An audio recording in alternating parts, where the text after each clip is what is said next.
Salut les archis, aujourd'hui encore 5 écueils, 5 petites erreurs qui pourraient être faites quand on démarre. Aller trop vite à l'embauche, il y a du boulot, il y a plein de boulot, aller vite, il faut que je prenne quelqu'un avec moi. S'occuper de la représentation graphique, c'est-à-dire être au four et au moulin. Le tutoiement du client dès le premier rendez-vous. Parler trop vite, donner un prix sous la pression du client et se mettre les pieds dans le tapis.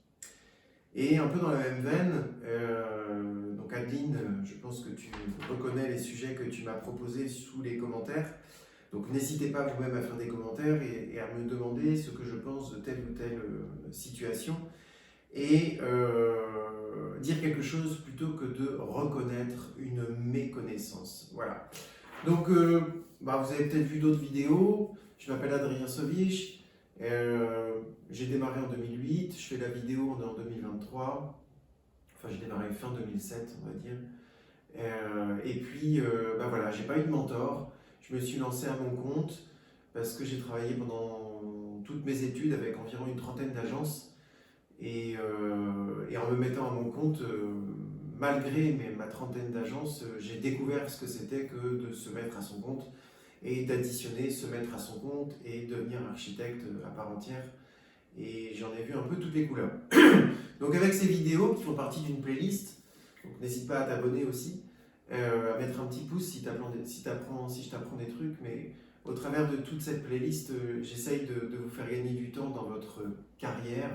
J'essaye de vous dire avec mes tripes qu'il n'y a pas de fatalité et qu'on peut arriver à passer au-dessus de certaines difficultés. Et surtout, j'essaye de vous pointer du doigt certains pièges que personne ne vous tend, mais dans lesquels vous tombez tout seul, tu tombes tout seul parce que c'est la vie et que personne t'a prévenu. Voilà, donc j'essaye de te prévenir. C'est cool, non? Bon, si c'est cool, tu peux mettre un petit pouce dessous la vidéo et ce sera vachement sympa.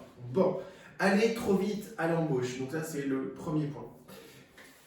J'ai du boulot, on va dire ça autrement. Je me suis mis à mon compte, j'ai un premier client qui m'appelle, je suis sympa, ça se passe bien, j'ai fait des premiers dessins, voilà. Et puis du coup, je suis plein de confiance en moi. Du coup, mes quelques visites conseils qui se déroulent plutôt bien. Je suis pas très à l'aise, donc je fais ça pas très cher. Les gens voient bien que je suis jeune. Et puis en fait, les contrats se multiplient. Et puis il va falloir produire parce qu'en fait on se rend compte, parce qu'on n'a pas su équilibrer son parc client, donc là je vous invite à venir voir chez Instant T, mais on se rend compte qu'on a beaucoup plus de temps à passer sur les dossiers que de temps dans la semaine. Et du temps dans la semaine, attention parce que je veux bien que tu sois passionné en sortant de l'école, que tu aies compris qu'il fallait bosser comme un malade et tout, mais moi j'étais tout à fait en bonne santé et au bout d'un an j'ai fait un burn-out. Parce que j'ai vraiment décidé que j'allais bosser super bien pour mes clients. Sauf que mes soirées, elles y passaient. Mes matinées à 5h du matin, j'étais déjà debout. Et puis mes week-ends, on verra plus tard. Et puis les vacances, l'été quand même, faut pas déconner. Et un petit peu à Noël. Et c'est tout. Et je me suis flingué en fait. Je me suis complètement flingué. Par contre, alors ce qui va se passer, c'est que tu vas peut-être avoir la sensation qu'il faut embaucher quelqu'un très vite. Attention, si tu n'as pas défini avec précision les tâches que tu vas confier à la personne que tu embauches, ça va te prendre encore plus de temps les premiers mois. Il ne faut pas te leurrer en fait, c'est pas juste tu fais ça et il le fait. Et vraiment, si je te le dis, c'est que c'est un piège. Donc très attention, on embauche quelqu'un quand on a moins de boulot. On a le temps de former cette personne à notre façon de travailler. Encore faut-il avoir une façon de travailler bien déterminée. Voilà. Essaye d'équilibrer tes contrats. Donc ça, c'est l'équilibre du parc client. C'est dans Axo Planner que tu vas pouvoir gérer ton parc client. Essaye de voir qu'avec seulement quelques clients, tu pérennises ton activité. Et signer un contrat, ok, c'est cool, bravo, tu as signé un contrat, félicitations, mais tu n'es juste pas le meilleur du monde en fait. C'est pas parce que tu as signé un contrat que tu es le meilleur du monde. Tu as signé un contrat parce que peut-être tu n'étais pas cher quand tu démarres et qu'en fait, tu es en train de te mettre un chargeur complet de Kalachnikov dans les jambes, mais tu t'en rends pas compte. En fait, tu es juste en train de charger le chargeur. Là, et voilà, tu charges tous les contrats dans le chargeur, là, et puis il y a un moment, les clients ils vont dire oh les gars, là, ça avance quand le dossier? Et puis là, tu déclenches le truc, tu t'exploses les jambes, tu tombes par terre, tu fais un burn-out comme moi. Ou pas d'ailleurs, ça met plus de temps. Moi j'ai eu de la chance, entre guillemets, ça a mis qu'un an pour me sabrer. Bon, quand on embauche, on a une fiche de poste. Alors une fiche de poste, ça veut tout et rien dire, mais on a quelque chose de très défini en ce qui concerne le poste que l'on va donner à la personne qu'on embauche. Et ça, en fait, ça va avec le deuxième écueil. Le deuxième écueil, c'est de se dire qu'on va gagner du temps en étant au four et au moulin. Alors le four, c'est devant le client, et le moulin, c'est tout dessiner, tout faire à l'agence. Je suis désolé, mais faire de la représentation graphique sur l'ordinateur, il va falloir, et je te jure que là, je l'ai là quand je te parle, il va falloir définitivement, si tu te mets à ton compte, que tu comprennes que l'informatique est faite pour représenter et communiquer l'architecture, et que l'architecte est fait pour faire de l'architecture. L'architecte qui fait de l'architecture, c'est avec un crayon, c'est avec un calque, c'est avec un carnet, c'est avec des croquis. D'accord? On n'a pas besoin de l'informatique pour faire des dessins à l'échelle, à la main, même si c'est pas exact, c'est schématique, on calcule ses codes. Voilà, ça c'est l'architecte. Et derrière, tu as le dessinateur, le gratteur. Voilà. Et quand tu crois, parce que je te promets que tu crois que tu gagnes du temps en faisant ton dessin, tu te fourres le doigt dans l'œil, clairement. Alors ça, je l'ai compris très vite, parce que, ayant travaillé avec beaucoup d'agences d'architecture pendant mes études, j'ai bien vu que je leur faisais gagner un temps fou. Et que, au fur et à mesure, parce que j'ai travaillé avec beaucoup d'agences, mais elles me rappelaient régulièrement, donc j'ai vraiment des missions très souvent. Et bien au fur et à mesure, je me suis rendu compte qu'elles n'avaient plus peur de me payer. Je ne sais plus combien, on s'en fiche parce que c'était il y a quand même 20 ans. Et elles n'avaient plus peur de me payer et d'externaliser. Alors j'étais très bon, évidemment, il faut trouver aussi les personnes qui conviennent. Mais ce que je faisais leur plaisait, j'étais rentable. Et j'étais bien plus rentable que si elles dessinaient par elles-mêmes. Voilà. Et c'est une réalité. Par contre, quand personnellement, je me suis mis à embaucher des gens pour venir chez moi, ces personnes, et c'était un filtre finalement pour prendre la bonne personne, ces personnes devaient respecter à la lettre ma charte graphique, ma façon de travailler, mes demandes et ainsi de suite. J'étais pas derrière en train de leur foutre des coups de bâton, d'accord? Mais j'ai été très clair sur le discours au moment de l'embauche. Si tu viens chez moi, ça va se passer comme ça. Voilà. Et ils étaient... En fait, c'est comme pour les clients. Si vous dites oui, ça va bien se passer, tu vas voir, c'est génial chez moi, on s'entendra bien, je suis un patron sympa. Non mais putain, mais je suis un patron sympa. Sans déconner, ça veut dire quoi? Ouais, mon patron, il était méchant, alors je suis sorti du salariat et moi je serai un patron gentil. Ça n'a juste pas de sens, c'est une horreur. Voilà, ça n'a pas de sens. Un patron, c'est quelqu'un qui sait où il va et qui le fait avec confiance et qui va accompagner la personne qu'il a avec lui pour aller dans son sens. C'est un travail d'équipe. Moi, j'ai un dessinateur qui travaille à distance, on travaille depuis des années ensemble, et on résout les situations ensemble. Par contre, on résout les situations ensemble sur des choses qui sont préétablies et sur lesquelles on s'est entendu. Voilà, tu travailles sur Archicad d'une certaine façon, soit chez moi tu travailleras de cette façon. Et on attendra plusieurs semaines, plusieurs mois avant que tu fasses évoluer ma charte graphique. Alors moi je travaille sur AutoCAD Lite. Quand vous êtes à votre compte, que vous démarrez, vous n'avez pas besoin de ces logiciels de dingue qui vous coûtent un fric monstre, que vous avez en craqué et du coup vous osez pas mais vous le faites quand même, puis du coup c'est un frein à l'embauche aussi parce que du coup voilà, arrêtez de vous poser ces questions. Je gagne ma vie, nous sommes avec Dorothée offert une maison, un jardin avec AutoCAD Lite. Ok, la maison et le jardin c'est peut-être pas votre objectif à vous, mais avec AutoCAD Light 2010. Il n'y a pas besoin de plus. Il n'y a pas besoin de plus pour gagner sa vie et faire de l'architecture. Voilà. Par contre, avec Nicolas, les choses sont claires. S'il veut créer un calque, on le regarde ensemble. Et encore aujourd'hui, je m'en occupe vraiment plus du tout, quoi. J'ai AutoCAD qui est installé. Ça doit faire 6 mois, 1 an, 2 ans peut-être, on ne sait rien, que je ne l'ai pas ouvert. Voilà. Donc, quand on se met à son compte, s'occuper de la représentation graphique, c'est un piège chronophage.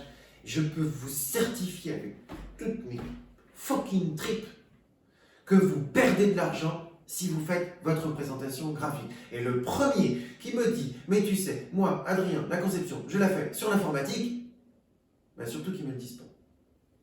Moi, je dis ça, je dis rien. Voilà. Mais surtout, qu'ils ne me le disent pas. Ensuite, on a, après ces éclats d'émotion, on a donc Adeline qui m'a répondu à un commentaire, à un post que j'ai fait sur YouTube, et qui parle du tutoiement du client dès le premier rendez-vous. Je pense que vous vous en doutez un peu, mais ça pue. Voilà. Bon, alors attention, si c'est un collègue, si c'est quelqu'un de la famille, si c'est une connaissance, et que vous vous tutoyez déjà, excusez-moi, il y a un bruit dans la pièce que je n'identifie pas, et que vous connaissez et qui vous tutoie, bon, voilà, c'est pas non plus, c'est la vie, quoi. Par contre, si c'est quelqu'un que vous connaissez pas, et que rapidement le tutoiement se met en place, l'utilisation du prénom se met en place, quand je dis rapidement, c'est, là, Adeline, elle me parle du premier rendez-vous. Non, c'est pas, quelque part, c'est pas sain. Il doit, ça veut, c'est un petit peu prétentieux, supérieur tout ce que je dois vous dire, tout ce que je vais vous dire, mais il doit y avoir un certain respect du professionnel, un certain respect, non pas de la personne professionnelle, mais de son savoir. Et une certaine distance pour voir. En fait, je crois que le vouvoiement est un sas que moi j'observe du début à la fin de mes missions, peut-être à tort, et vous allez voir, je vais vous expliquer, j'ai un peu évolué. Peut-être à tort, mais le vouvoiement garde une certaine distance entre la personne qui vous commande une prestation, attention, qui ne vous dit pas quoi faire, qui vous commande une prestation, et le professionnel qui offre une prestation. Offrir dans le sens où c'est rémunéré, mais voilà, on met sur la table quelque chose, et le vouvoiement donne cette distance où il y a un peu un terrain neutre finalement entre vous et moi, et s'il y a des choses qui se passent et qui ne sont pas terribles, on est sur un terrain neutre. Voilà. Le tutoiement dès le début, c'est difficile. Donc moi, je suis quelqu'un qui garde le vouvoiement du début à la fin, et en ce moment, avec des clients qui répondent à mes critères, et avec qui tout se déroule bien, parce qu'ils suivent mes conseils, c'est pas que je les autorise, c'est qu'ils finissent par me dire « Mais Adrien, je peux vous appeler Adrien ?» Et ce serait très malvenu de ma part de dire non, c'est Monsieur Sovich. Et je l'ai fait 1 ou 2 fois, et j'ai bien senti que j'avais pété un truc. Et franchement, je l'ai pété, quoi. Je dis pas j'ai cassé. Non, mais j'ai pété un truc. Parce que il voulait montrer vraiment qu'il y a quelque chose qui s'était passé, et que maintenant, définitivement, c'était Adrien, et qu'il y avait un niveau de confiance supplémentaire qui était là. J'ai beaucoup de mal, moi, à appeler mes clients Sophie et Jean. Donc je continue à dire Madame P, Monsieur P, là, pour des clients en cours avec qui le courant passe extrêmement bien. Ils sont contents de l'entreprise, intrinsèquement ils sont contents qu'on leur ait donné l'entreprise, voilà. Et j'ai beaucoup de mal à prononcer leur prénom, et je m'en veux. J'aimerais beaucoup pouvoir le faire. Mais j'ai très peur justement que, peut-être à tort, et peut-être avec quel client, et voilà, qu'il y ait un rapprochement trop puissant, trop sans frontières, et que du coup je m'autorise des choses que je ne me serais pas autorisé, et que ça se retourne contre moi. Donc c'est vrai que cette barrière du vouvoiement, du tutoiement, le prénom, pas le prénom, ça va t'appartenir à toi, c'est à toi de décider si tu as envie de laisser entrer cette... Mais tu vois, de laisser entrer. Donc il y a quand même une notion de rapprochement, voire même d'invasion. Et dans une mission de professionnelle qui va durer 1 an et demi. Je pense qu'il faut savoir raison garder. On a des clients, après je passe à la suite, mais on a des clients avec qui qu'on a accompagnés avec de grandes difficultés, puisque la maison s'est cassée la gueule, machin, enfin voilà. Et ils habitent pas très loin, et moi je compte bien les inviter à notre prochaine soirée avec les copains. Et je pense que là on se tutoiera, mais du début à la fin on a gardé le vouvoiement. Voilà. Et pour le coup on s'est appelé, c'est là où c'était drôle parce que finalement, vous savez, c'est cette situation où on ne sait pas très bien comment appeler les gens et du coup on utilise des pronoms personnels ou des tournures de phrases pour ne pas dire Monsieur Sovich ou ne pas dire Adrien. Voilà, donc en fait ça crée... bon. Donc voilà, c'est un vrai sujet, mais Adeline, le tutoiement au premier jour, non, c'est louche.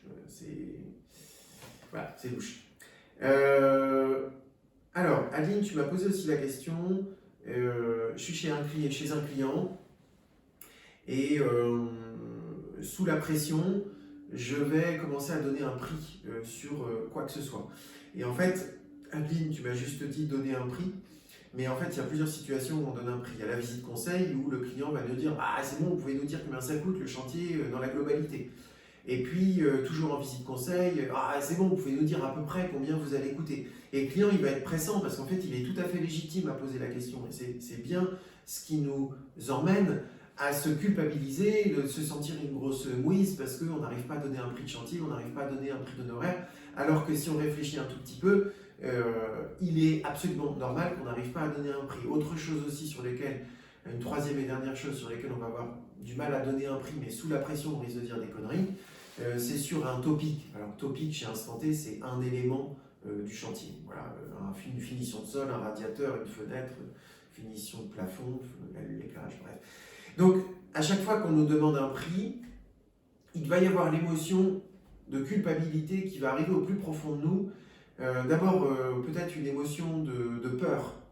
Une émotion de peur qui va nous dire, là, si je me plante, je vais me faire défoncer. Bon. Et puis, un sentiment de culpabilité. Purée, je ne sais pas le dire du premier coup. Voilà. Il faut que vous passiez au-dessus de ces deux émotions. C'est vraiment hyper important. Ça, c'est ce que vous ressentez au moment où le client vous pose la question.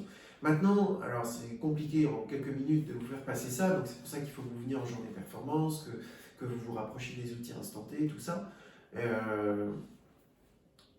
Si vous y réfléchissez un tout petit peu sur ces trois situations, il est parfaitement impossible de donner une valeur, parce qu'on ne vous demande pas un prix, on vous demande une valeur. Ce que tu peux éventuellement faire, tu as vu, moi je te tutoie, fais gaffe, il va y avoir des entourloupes. Ce que tu peux éventuellement faire, c'est donner un ordre de prix. Surtout, ne donne pas de fourchette. C'est la pire chose que tu puisses faire, c'est de donner une fourchette. D'accord? Pourquoi? Parce que le client, il va retenir quoi? La fourchette basse. Et dans 6 mois, en ayant le sourire aux lèvres parce qu'il fait une petite blague, ah ben non, vous m'aviez dit que ce serait 1000 euros.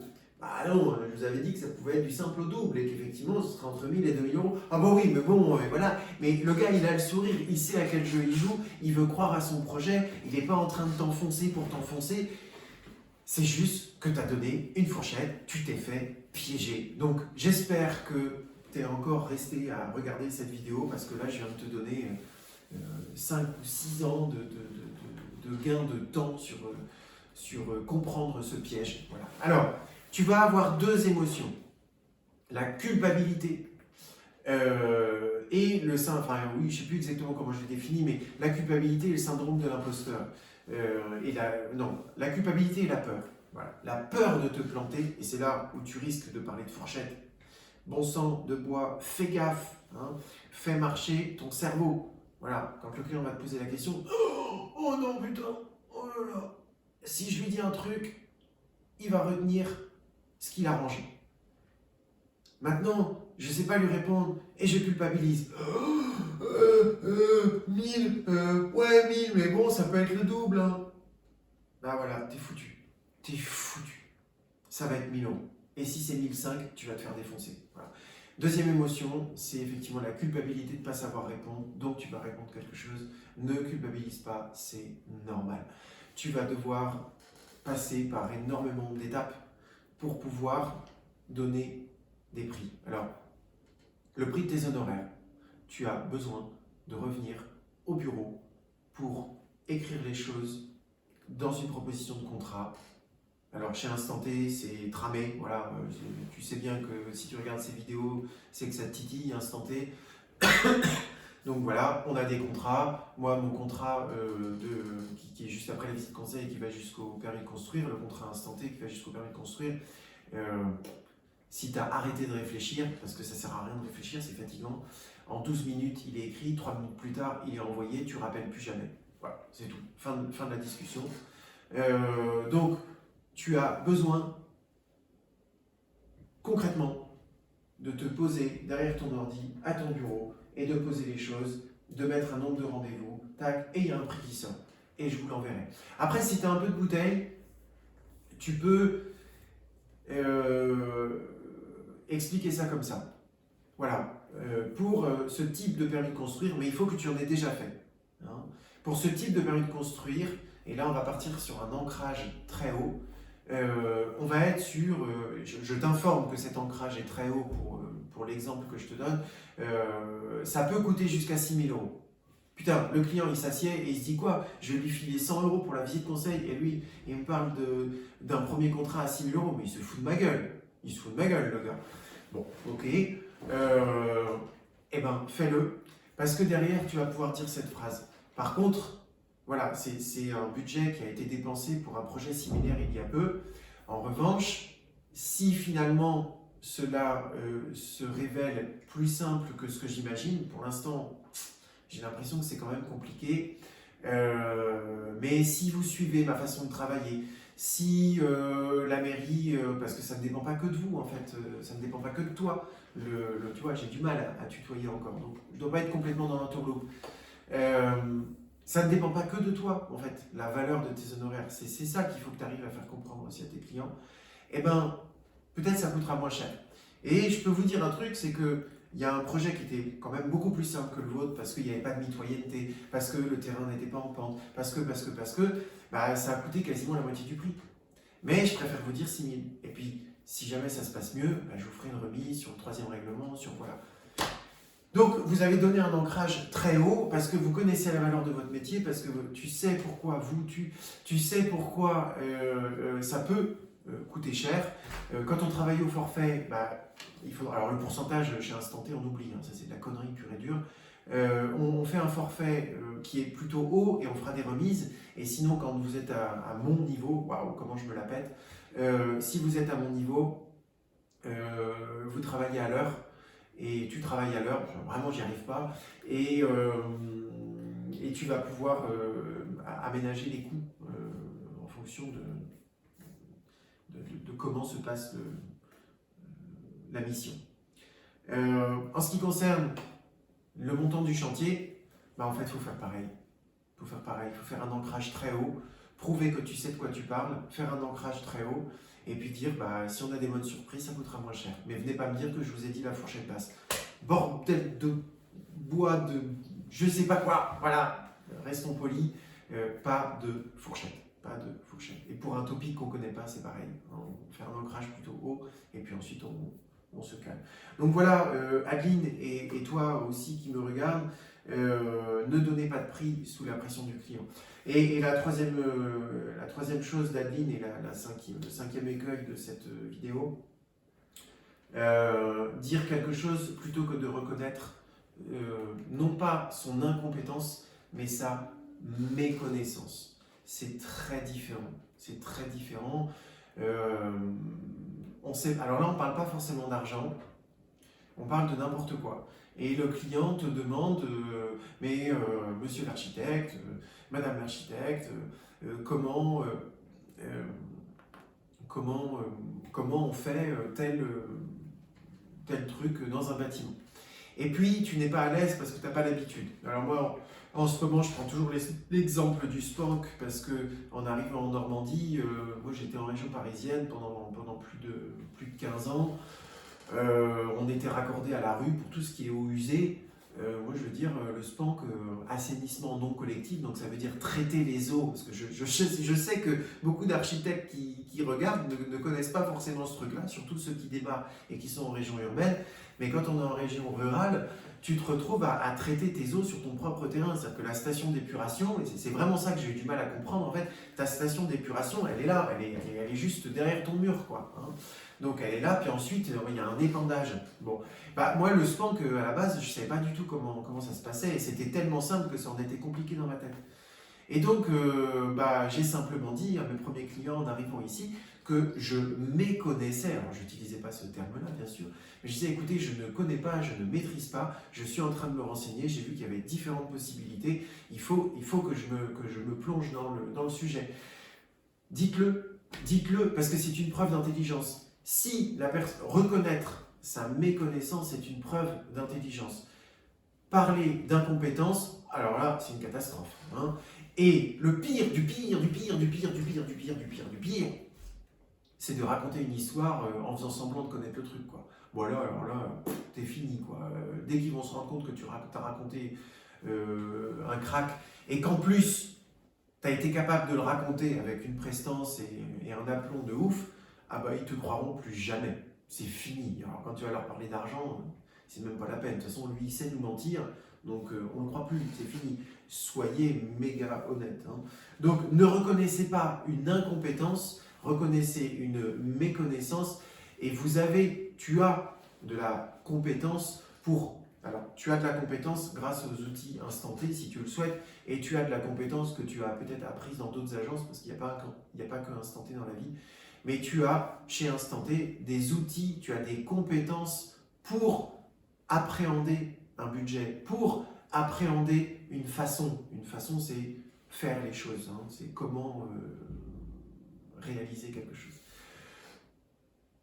Voilà, mesdames et messieurs, les architectes, je ne peux pas tous vous appeler par ton prénom parce que je ne sais pas qui regarde la vidéo, mais le cœur y est. J'espère que tu as appris des trucs. Abonne-toi, mets-moi des petits pouces, partage cette vidéo parce que plus on sera nombreux, plus le contenu sera de qualité et plus les outils vont augmenter, plus on sera nombreux dans le réseau, plus on dégagera du budget pour mutualiser les coûts, c'est juste un univers que je ne sais même pas où on va, donc vas-y, fonce, prends le train avec nous. Allez, à bientôt.